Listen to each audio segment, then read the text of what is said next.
Los samuráis. Los famosos guerreros de Japón.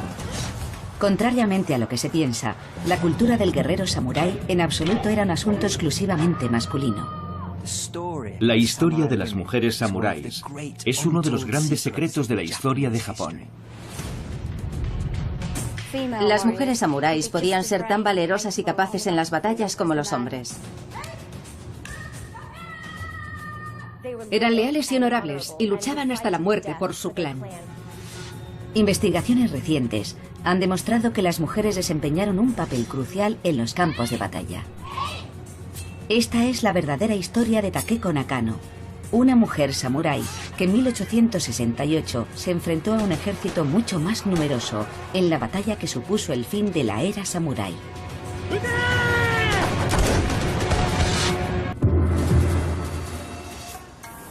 Bonitas, sexys y obedientes.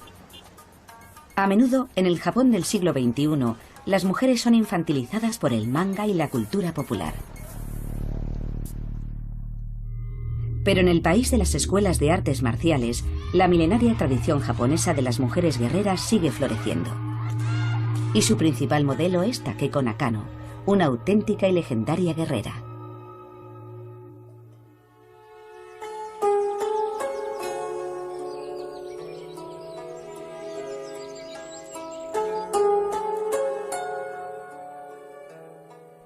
A los 6 años de edad, Takeko no podía imaginar lo que el futuro le tenía reservado.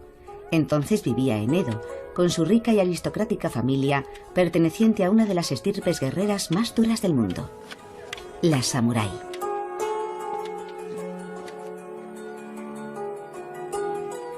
Durante casi 1000 años, los samuráis habían dominado la guerra en Japón, con sus sofisticadas armaduras, sus mortíferas armas y un complejo código de honor.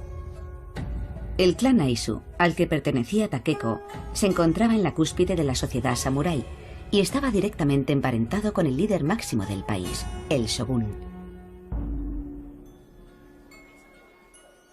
Takeko descubriría enseguida que los privilegios de los samuráis Aizu se ganaban con mucho esfuerzo. Su formación comenzó a una edad muy temprana, estudiando caligrafía y poesía, pero Takeko debía aprender una disciplina más. Takeko aprendería a pelear.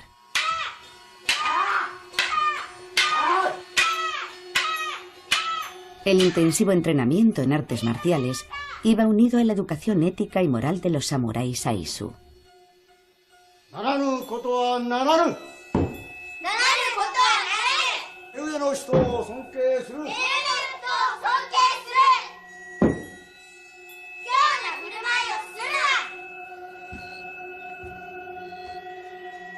Takeko sabe que, bajo el estricto régimen de la escuela del maestro samurái Daisuke, sus días de infancia han quedado atrás.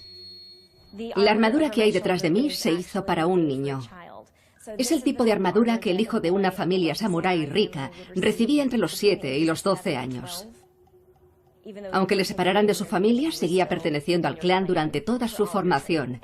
De hecho, sus servicios como guerrero se concentraban básicamente en la lealtad a su clan. Tradicionalmente, la mayoría de los samuráis eran pequeños terratenientes. Cuando los hombres partían para luchar por sus señores, las mujeres estaban entrenadas para proteger sus haciendas de los bandidos y de los clanes samuráis enemigos. Takeko era afortunada. Su familia pudo pagarle una buena educación con un célebre instructor de artes marciales, mientras que las hijas de las familias samurái de bajo rango a menudo terminaban sirviendo.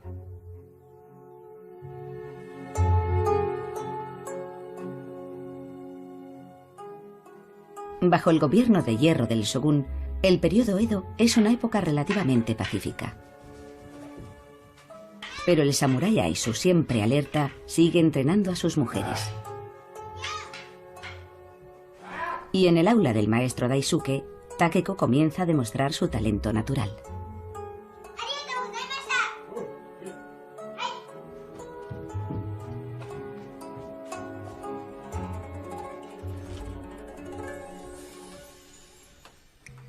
Un santuario sintoísta dedicado al dios de las artes marciales.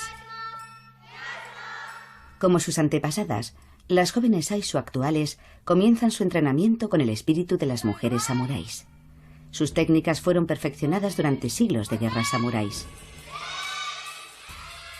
A lo largo de la historia, el entrenamiento de las mujeres jóvenes representaba mucho más que un mero ejercicio físico.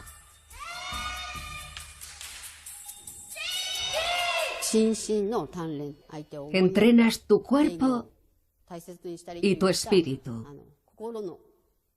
Aprendes respeto, consideración y modales.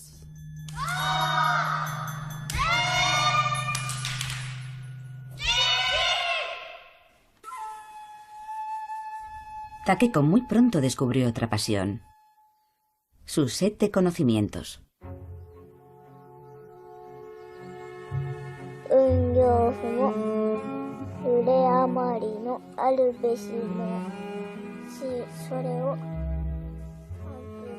Takeko devoraba las numerosas historias sobre las mujeres guerreras japonesas y sobre las emperatrices.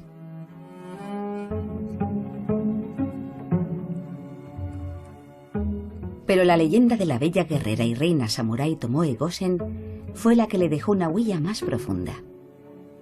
600 años antes de que naciera Takeko, la consumada amazona y guerrera samurái realizó el sacrificio supremo por su amante a principios del siglo XIII. Tomoe Gosen es famosa por su lealtad y bravura al enfrentarse a una situación imposible. Ella y su comandante se enfrentaron a un ejército rival enorme.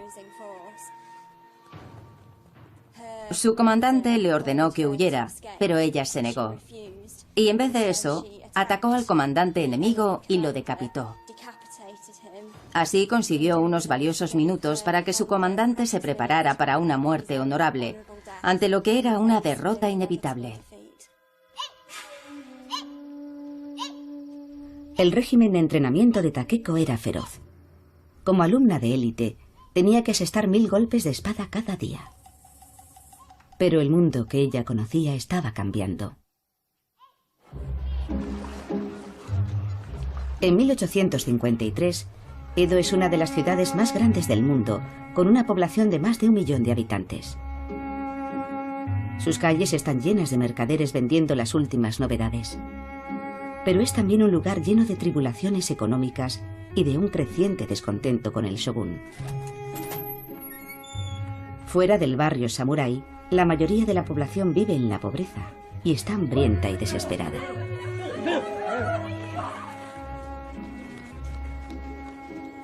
Incluso algunos samuráis de bajo rango viven en la pobreza.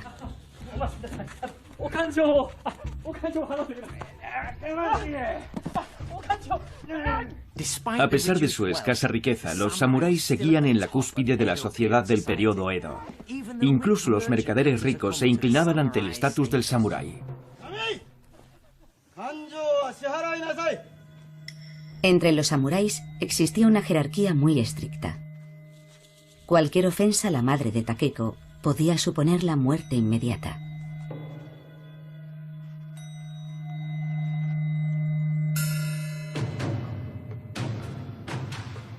Con los disturbios extendiéndose por todo el país, el shogún confía en sus samuráis Aisu para mantener el control entre los 260 clanes rivales japoneses. Takeko vivía en una ciudad peligrosa, llena de intrigas políticas, y el descontento se extendía entre los samuráis que culpaban al shogún de las crecientes dificultades económicas.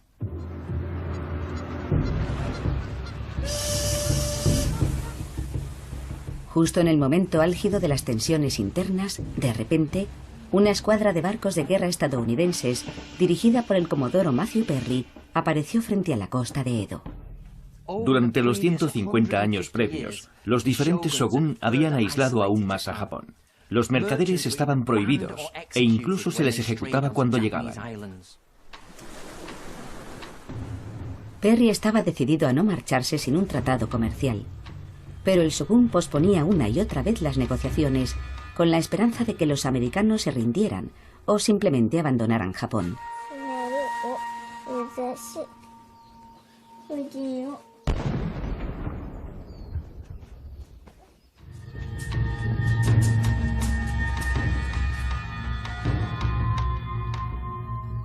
Pero Perry, frustrado, Hace una última advertencia al Shogun. Dispara sus cañones para demostrar su poder. Los cañones del Comodoro Perry eran mucho más sofisticados que los de los japoneses. Su alcance era mucho mayor y tenían mucha más potencia. La presencia continua de Perry en Edo provoca indignación entre los orgullosos samuráis. Sin capacidad alguna de represalia, el Shogun firmó el denostado tratado comercial con Estados Unidos.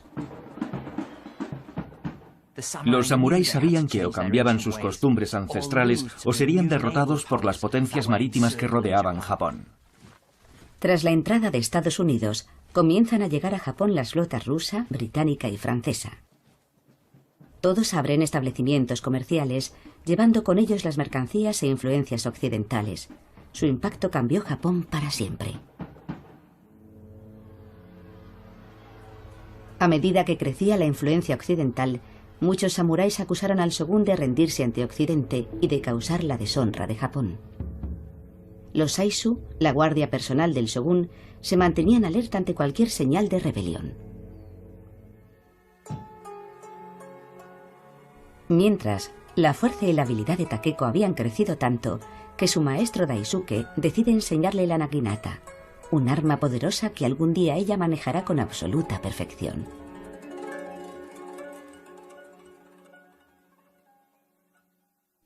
El arma que tradicionalmente se asociaba con las mujeres samuráis en Japón es la naginata. Es un arma muy versátil. Su asta es muy larga y está rematada con una gran hoja curva. Se usaba con movimientos muy amplios para cortar al adversario. En el corazón de la moderna Osaka, aún se enseña la técnica ancestral de la naginata.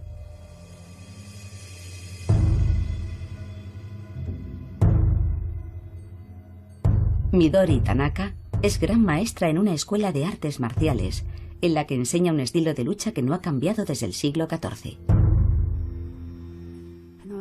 Mi padre comenzó a entrenarme a los 9 años. Me he preparado para ser la nueva directora de la escuela. Siento mucha presión y responsabilidad todos los días.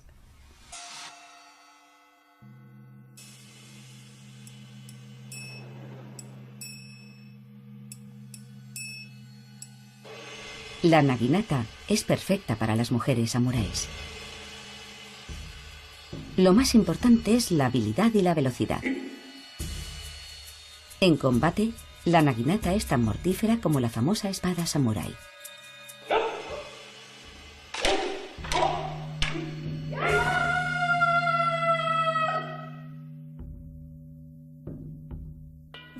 Las técnicas usadas para la fabricación de las hojas de la naginata eran similares a las que se usaban para fabricar las mucho más famosas hojas de las espadas japonesas. El filo de acero templado y una hoja más ligera y flexible la convertían en un arma muy eficaz y mortífera. Esta es la entrada a una mansión samurái. Y aquí tenemos algunas naginatas. A menudo la naginata era un regalo de boda para que la esposa pudiera defender la casa si era necesario. Están en la pared, cerca de la entrada en caso de emergencias. La lucha con naginata se sigue practicando como deporte en Japón. Sin embargo, en la escuela de la gran maestra Midori se enseña la manera tradicional, como una técnica para matar al enemigo.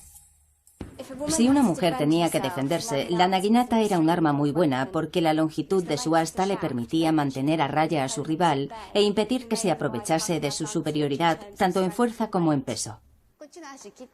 Os enseñaré cómo cortarle la pierna. Aunque escape al primer golpe, aún puedo cortarle, porque puedo girar el filo a la otra pierna.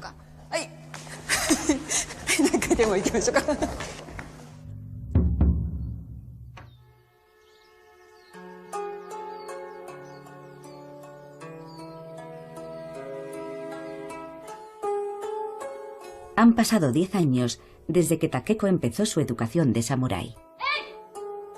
A la edad de 16 años se había convertido en maestra. Una persona educada debía dominar el arte de la escritura y el de la espada. Pero que una niña de 16 años fuera maestra en el uso de la naginata era algo inusual. Pero ella era muy especial. Takeko enseñaba a alumnas más jóvenes como su hermana Yuko, que también asistía a la escuela.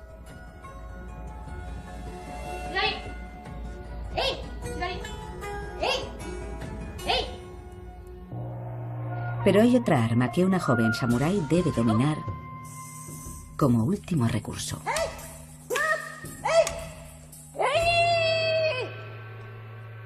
Cuando las hijas de las familias samuráis se hacían adultas, recibían un kaiken o daga.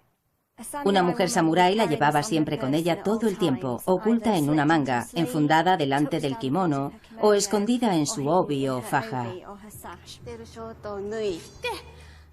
La daga se usa para bloquear el ataque. Se usa la parte de atrás de la hoja y no el filo.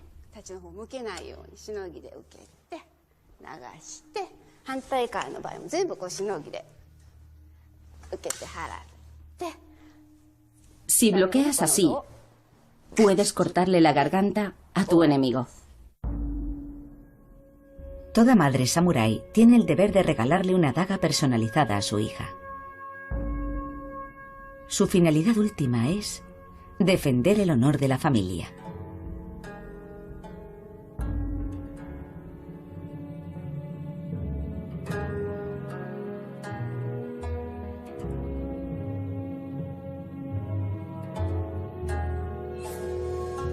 El uso más importante del kaiken era asistir en el suicidio ritual para tener una muerte honorable. Las mujeres Aisu de alto rango, como Takeko y Yuko, tenían que estar dispuestas a sacrificarse por su señor, por el clan y por su marido.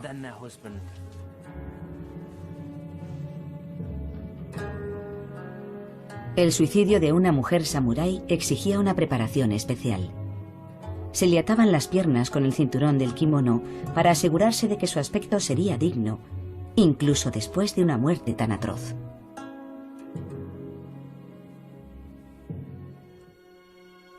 Aparte de prepararlas para el combate, el objetivo de la educación que recibían las jóvenes samuráis era formar novias cultivadas, refinadas y educadas para poder casarlas, y así establecer o fortalecer alianzas con otros clanes o familias.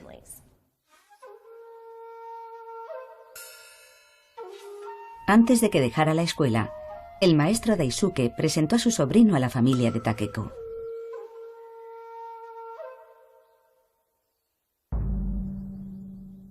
Si Takeko aceptaba ese matrimonio, su vida cambiaría radicalmente. Se convertiría en sirvienta de su marido y tendría que aceptar las antiguas costumbres de los samuráis, una de las cuales era pintarse los dientes de negro, una práctica entonces muy de moda entre las mujeres casadas.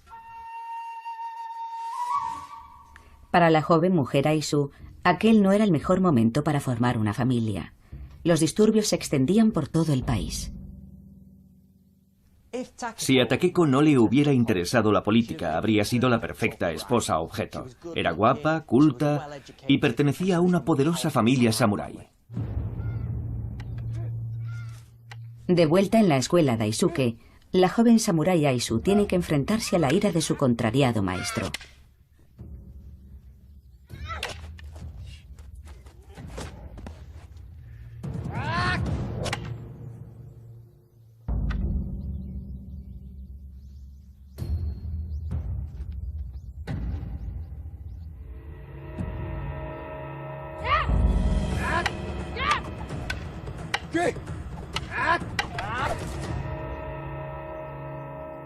Si aquel hubiera sido un combate verdadero, el maestro Daisuke habría muerto.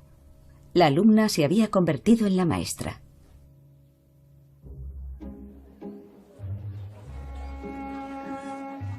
Takeko tenía 16 años cuando dejó la escuela del maestro Daisuke para convertirse en profesora de artes marciales.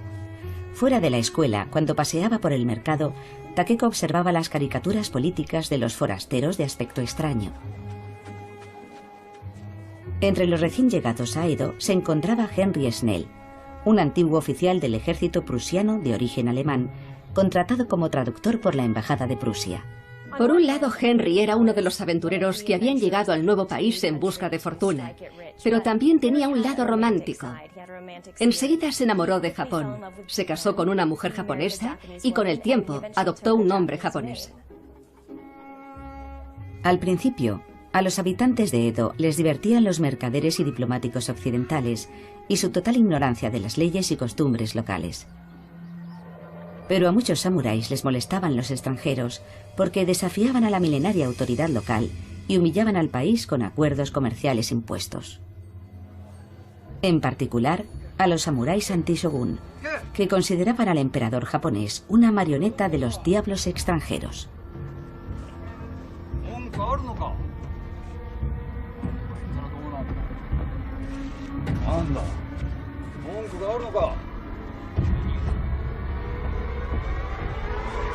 En aquella época, Edo era un lugar muy peligroso para los extranjeros. Muchos samuráis los despreciaban. Les enfurecía que vivieran en la ciudad.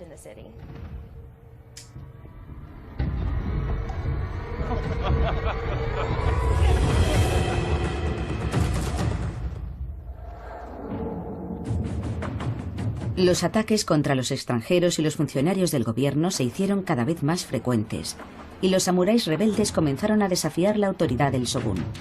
Se manifestaron portando la bandera del emperador, que era un cargo hereditario y sin poder real, que tenía su sede en Kioto. Era un enfrentamiento entre dos fuerzas, los clanes del emperador contra los hombres del shogun. Los samuráis Saizu de Takeko permanecieron leales al shogun y se prepararon para la guerra. Los samuráis Saizu se tomaban muy en serio la educación militar. Ellos construyeron esta enorme academia, una de las más grandes del periodo Edo. Aquí vivían más de 1000 estudiantes y sus 200 profesores. Los orgullosos miembros del clan Aizu se consideraban a sí mismos una élite guerrera y cultivada, casi al mismo nivel que la familia del shogun. Imaginemos este lugar bullendo de actividad. Los samuráis se entrenan con la espada, el arco, montan a caballo y disparan sus armas. Fue aquí donde se forjó su reputación como una de las fuerzas mejor entrenadas de Japón. Los samuráis Saizu construyeron una piscina de 150 metros. Lo hicieron para entrenarse para la guerra en el agua y para aprender a nadar con su armadura de samurái.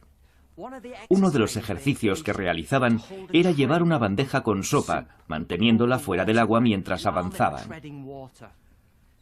La razón por la que lo hacían no era solo aprender a mantener el mosquete seco, sino también aprender a apuntar y disparar con pulso firme.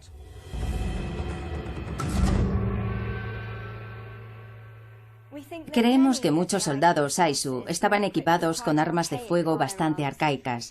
Este es el tradicional arcabuz de llave de mecha, capaz de disparar 2 veces por minuto. Y era un arma de avancarga. Funcionaba con una llave de mecha que encendía la pólvora de esta cazoleta. Prácticamente no había cambiado nada desde el siglo XVI. Mientras los Saizu dependían de sus armas obsoletas, los hombres del emperador habían estado acumulando rifles y cañones modernos. Amparados por la seguridad de sus nuevas armas, los samuráis del emperador se atrevieron a exigir la cabeza del shogun. Los incendios y los asesinatos se apoderaron de las calles de Edo. El shogun tenía que responder y reunió un ejército de 15.000 soldados dirigido por sus guerreros Saizu para destruir la fortaleza de los rebeldes en Kioto.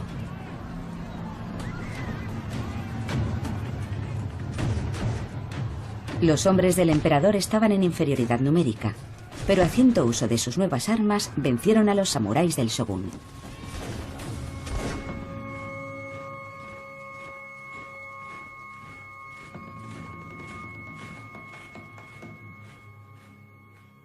El shogun está acabado. Uno tras otro le abandonan todos sus antiguos aliados. Son los Saizu quienes crean una alianza con los clanes del norte para enfrentarse al emperador. Tras la derrota, el shogun, presa del pánico, huye a Edo en barco. El victorioso ejército del emperador marcha sobre la capital y Edo se rinde rápidamente. Todos los samuráis Saizu que habían sobrevivido se reagruparon en el norte para preparar la batalla final contra el cada vez más poderoso ejército del emperador. Pero aún quedaba una esperanza. Henry Snell, que había dejado su puesto de traductor en la embajada de Prusia, acudió al rescate de los desesperados Saizu para ofrecerles sus servicios. Este es un fusil Spencer. Algunas fuentes sugieren que el ejército imperial poseía muchos. Lo más importante era que se trataba de un fusil de repetición. Su recámara se alimenta a través de este depósito de la culata y se amartilla y dispara de forma manual. Eso significa que puede disparar 15 balas por minuto, una ventaja abismal si lo comparamos con los modelos más antiguos. Henry tenía un plan para importar los fusiles que tan desesperadamente necesitaban los Aisu.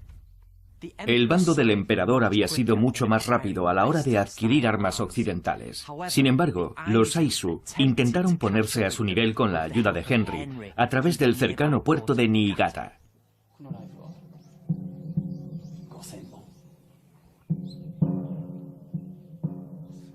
Los Aisu no podían acceder al mar, ya que carecían de un puerto propio. Con sus envíos a través de Niigata, Snell rápidamente se convirtió en el principal proveedor de armas de los Aisu. Desesperados por mantener el suministro de armas, concedieron a Snell el honor y el rango de un samurái.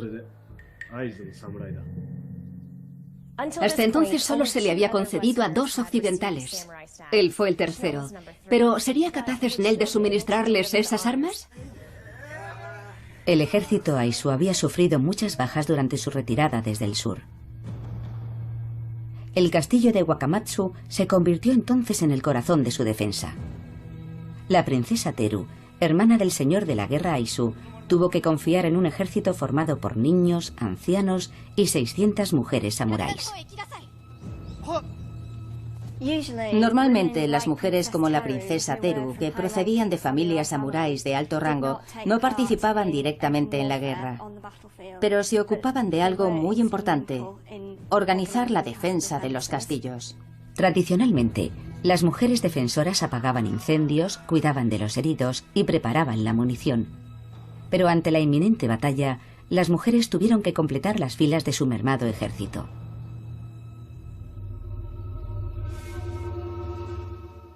Pero, ¿desempeñaron realmente las mujeres un papel crucial en las grandes batallas? Puede que la respuesta se encuentre aquí, en este humilde bosque.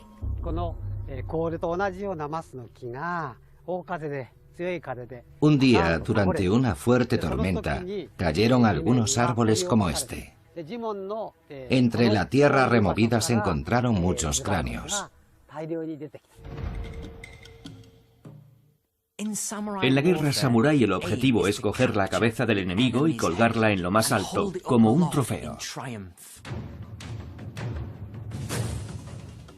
Las cabezas trofeo, capturadas en la batalla, eran exhibidas después para desmoralizar al enemigo.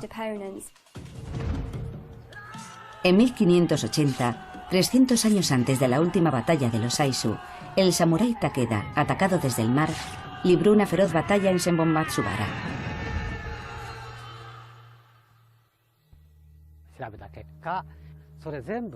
Todos los huesos eran de adolescentes o de adultos. El 30% de los esqueletos eran de mujer. Un tercio del ejército estaba formado por mujeres. En los asedios a castillos es normal encontrar huesos de mujeres y de niños. Aquí no había ningún castillo. Las mujeres vinieron aquí a luchar y a morir.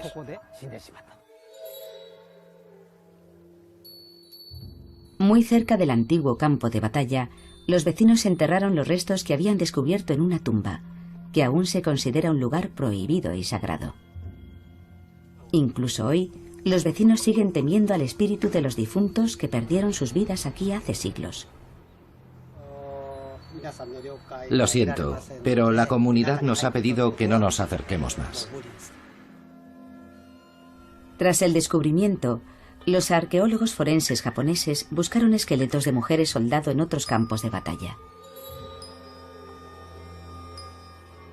En todos ellos, los resultados fueron los mismos, confirmando que un promedio del 30% de los esqueletos encontrados en los campos de batalla eran de mujeres.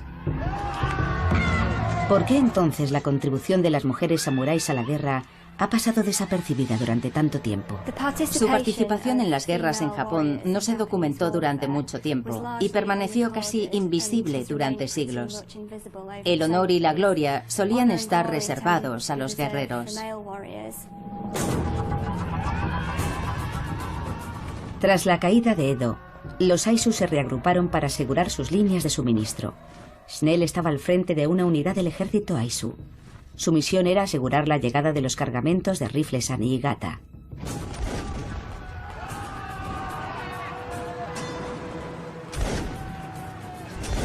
Pero muy pronto los ejércitos del emperador rodean a Snell y no puede mantener Niigata.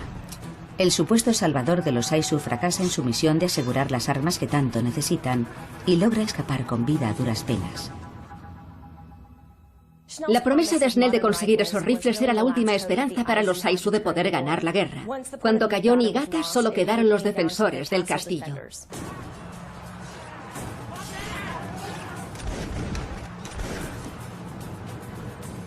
El ejército del emperador avanzó por el interior de la provincia de Aizu en dirección a la capital, Wakamatsu. Corrían rumores de que los invasores violaban a las mujeres Aizu y las vendían como esclavas a los extranjeros. Muchas mujeres huyeron a las montañas. Otras, incluidas las esposas de los oficiales Aizu, se suicidaron. Y lo hicieron para evitar la violación y la humillación, y para preservar su honor.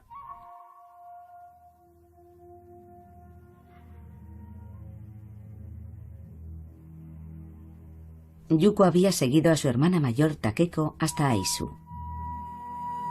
Estaba desesperada por lo que podría pasar. Pero Takeko había decidido no suicidarse. Así que cortó su pelo y el de su hermana a la manera de los hombres samuráis.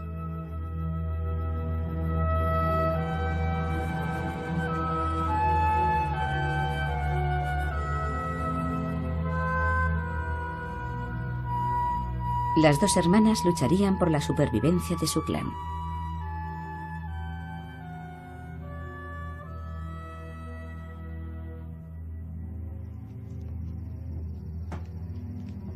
Pero no eran las únicas.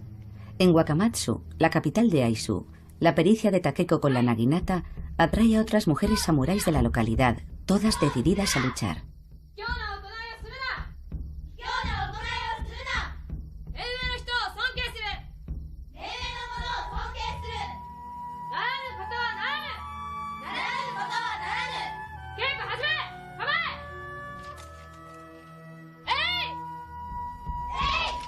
Acompañada por su madre y su hermana, Takeko prepara a las jóvenes para la inminente batalla.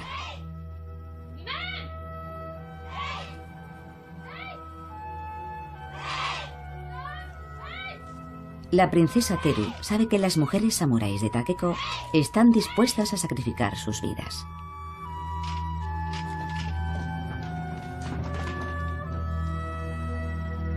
Minasan, waga Aizu-ha no tame ni arigatou.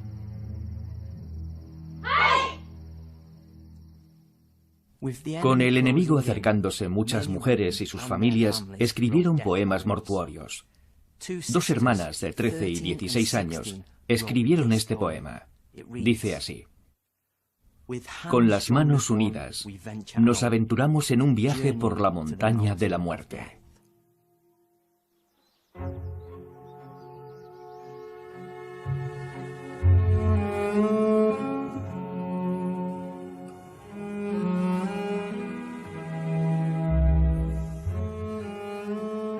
La tradición samurái exigía que Takeko y Yuko escribieran sus poesías mortuorias, dejando un último mensaje en caso de que fueran a morir.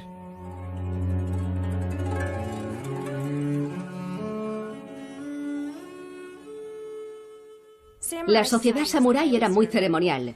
Los rituales mortuorios preparaban al samurái para lo que consideraban una muerte honorable.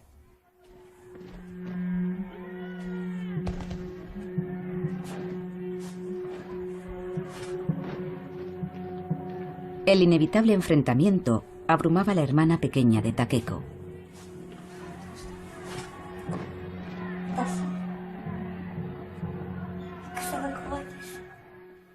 Y como guerreras Aisu, hicieron un pacto. No morirían humilladas.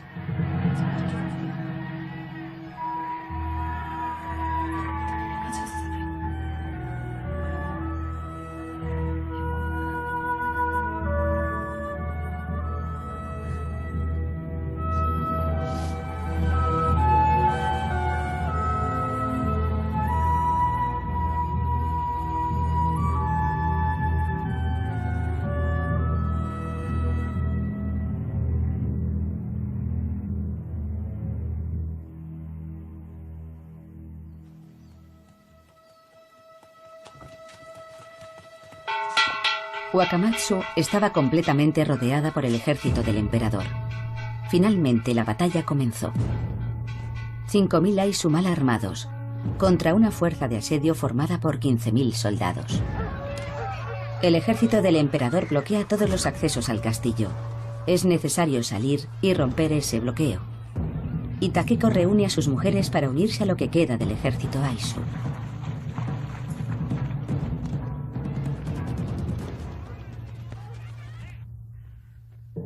En su marcha hacia el frente, otras se unen al grupo. En total, 18 mujeres. Cuando por fin llegan junto a la avanzadilla Aisu, Takeko se encuentra con una tibia acogida.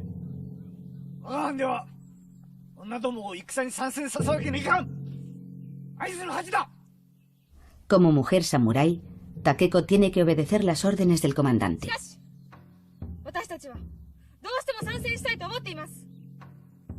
El honor y la gloria estaban reservados a los guerreros, y se hubiera visto como una humillación para los hombres samuráis que la victoria en una batalla pudiera ser atribuida en alguna medida a las mujeres. A Takeko solo le quedaba una opción.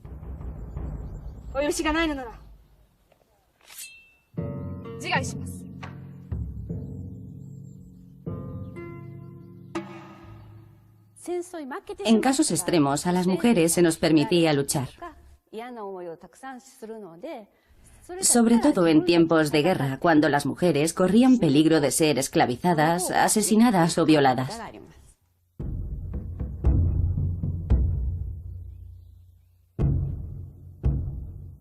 Al día siguiente, las mujeres de Takeko por fin sumaron sus fuerzas a las de los hombres Aisu.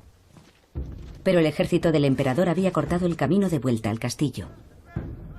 El 10 de octubre de 1868, las mujeres Aisu sabían que iban a enfrentarse a un ejército que tenía armas de fuego. Su plan era atacarles por sorpresa y acercarse lo suficiente para poder usar sus armas blancas contra el enemigo.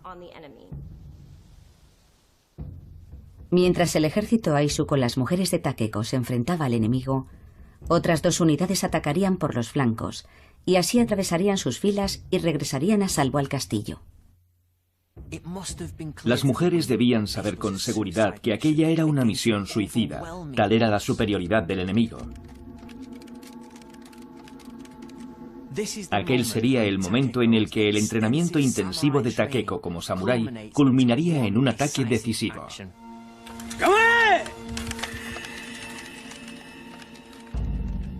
Takeko y su unidad tenían que esperar a que el enemigo disparara. Después su única oportunidad era cargar contra ellos y acuchillarlos.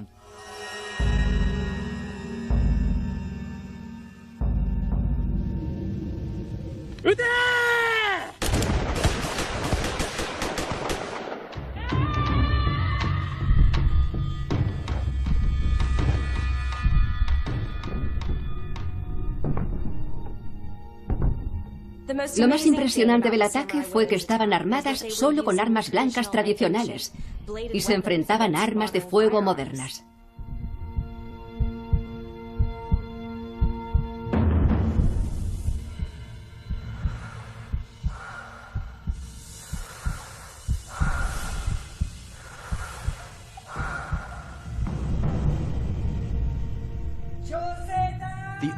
Se dio la orden de capturar a las mujeres con vida. Eso, combinado con cierta inexperiencia de los soldados, les permitió atravesar el campo de batalla y entablar un combate cuerpo a cuerpo.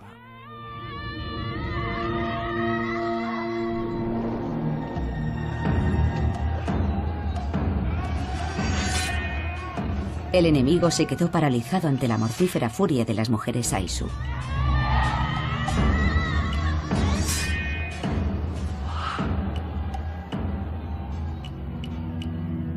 Debemos intentar comprender lo valientes que fueron.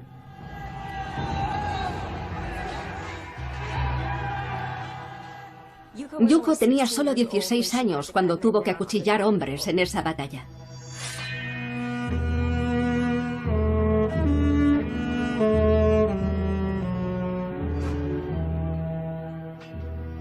Según las crónicas Aizu, Takeko causó estragos entre las filas enemigas.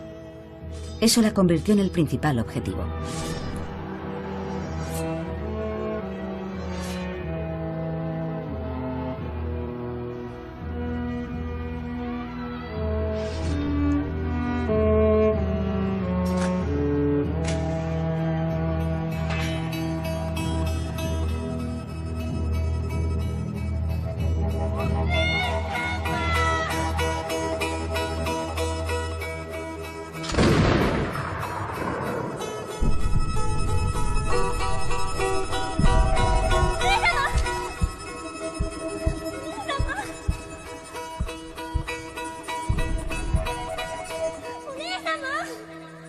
La hermana de Takeko estaba decidida a salvar a su hermana del destino de convertirse en un trofeo.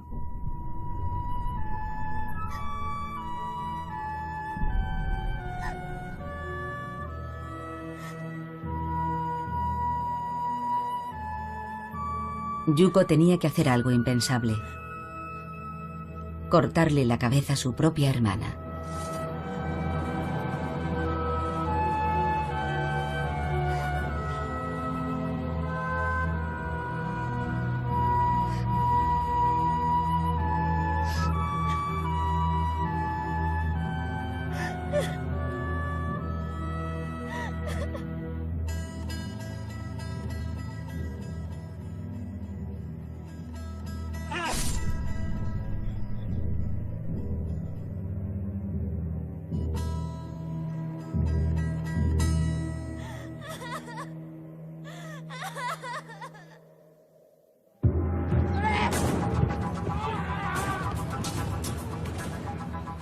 Tras la muerte de Takeko, los supervivientes Aizu consiguieron atravesar las líneas enemigas y refugiarse en la seguridad del castillo de Wakamatsu. Pero la guerra estaba perdida. Más de 50 cañones disparaban contra el castillo día y noche.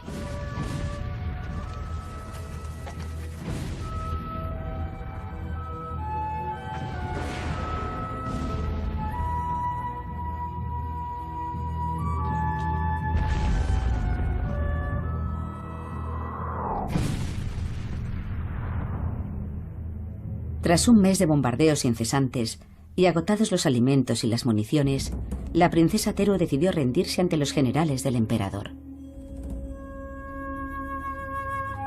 Pero antes de la rendición, la princesa dio una última orden: que limpiaran el castillo hasta que quedase inmaculado. Cuando entraron en el castillo, los vencedores descubrieron algo horrible. Más de 230 mujeres Aizu habían preferido suicidarse antes que caer en manos del enemigo.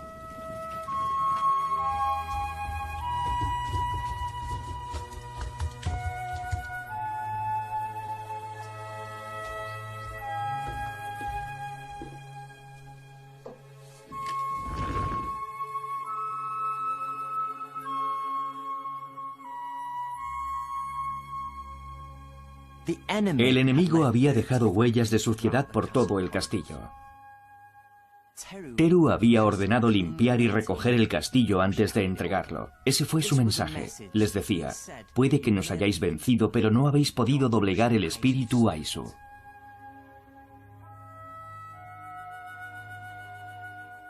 El asedio al castillo de Wakamatsu marcó el final de los 1000 años que duró la era samurái. Los nuevos gobernantes abolieron los privilegios de la élite samurái y ordenaron que entregaran sus célebres espadas. El shogun perdió todo su poder. Y los supervivientes Aizu fueron enviados al exilio, a las tierras yermas del norte de Japón. La cultura del clan y su orgullosa historia fueron borradas por los vencedores. ¿Pero qué fue de Yuko? Tras la batalla consiguió llegar al templo de la familia. El sacerdote le prometió enterrar los restos de Takeko con honor.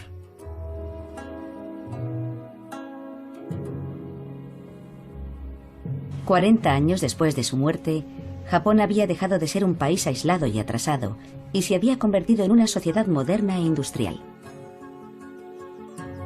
Hoy, en el lugar donde Takeko luchó y murió, el pueblo Aizu ha erigido un monumento en su recuerdo.